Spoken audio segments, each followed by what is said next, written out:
On the y-axis, we have inflation. On the x-axis, we have unemployment. Quite intuitively, when the unemployment increases, the prices are supposed to come down. And when the unemployment is high, that means people have higher amount of disposable incomes, and therefore inflation rate must go up. This part, Nairu or the long run Phillips curve, suggests the long run curve because in the longer run, the level of unemployment remains the same. Because an economy good or bad, the companies would eventually respond to the situation and the unemployment levels would settle at a stable rate regardless of the inflation. That is the concept explained here.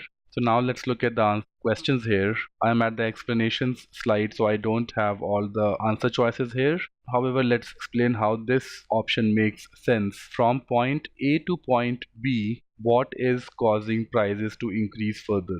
From point A to point B, as I just explained, as the unemployment rate decreases, people must be having higher amount of disposable income, and therefore this would cause the inflation to increase. So the correct answer choice would be something like lower unemployment or higher disposable income. Of course, higher disposable income was not an answer choice here because this curve doesn't talk about income at all. It only talks about the unemployment rate and inflation. So among the given choices, lower unemployment is the best choice. Let's look at the second part of the question here now. From point B to point C, what causes unemployment rates to return to the Nairu level?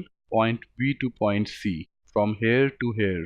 So see what's happening from point A to point B, the inflation has increased, the unemployment has decreased, rather vice versa, because unemployment has decreased, the inflation has increased. So there are very high costs that probably the employers have to bear, and therefore they need to shell off some of the workforce. So they shell off the workforce. This doesn't necessarily decrease the inflation. The inflation remains the same. However, the unemployment is increasing. So what has actually led to the new Phillips curve?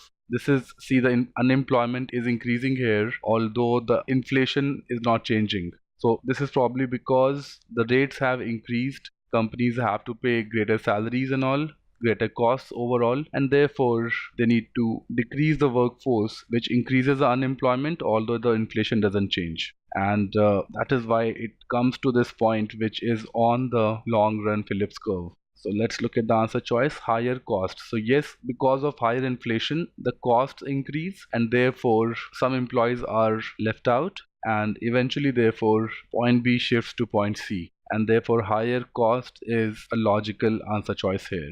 The right combination of answers, lower unemployment and higher costs.